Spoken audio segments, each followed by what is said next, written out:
ہمارے چینل پاک ٹائم کو لائک کریں، سبسکرائب کریں اور ساتھ ہی بیل آئیکن کو پریس کریں، آپ کو اپڈیٹس ملتی رہیں گی۔ بسم اللہ الرحمن الرحیم۔ السلام علیکم ناظرین۔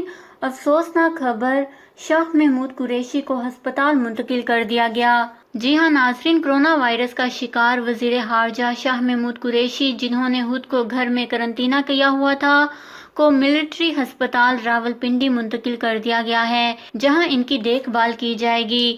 وزیر خارجہ کو اچانک ہسپتال منتقل کرنے کی اصل وجہ نہیں بتائی گئی، لیکن ایک بات واضح ہے کہ اب ان کی طبیعت زیادہ بگڑ گئی ہے۔ تفصیلات کے مطابق شاہ محمود قریشی نے گزشتہ روز کرونا وائرس میں مبتلا ہونے کی تصدیق کی تھی اور کہا تھا کہ انہوں نے گھر میں ہی خود کو قرنطینہ کر لیا ہے۔ تاہم اب ذرائع کا کہنا ہے کہ شاہ محمود قریشی کو ملٹری ہسپتال راولپنڈی منتقل کر دیا گیا ہے۔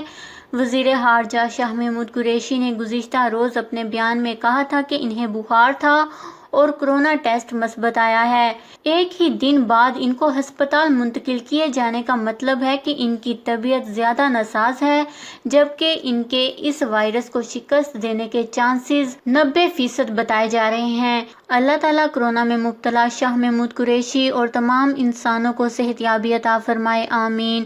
اس خبر کو لے کر اپنے قیمتی رائے کا اظہار نیچے کمنٹس میں ضرور کریے گا۔ ہمارے چینل کو سبسکرائب کریں، آپ کو لیٹسٹ اپڈیٹس ملتی رہیں گی۔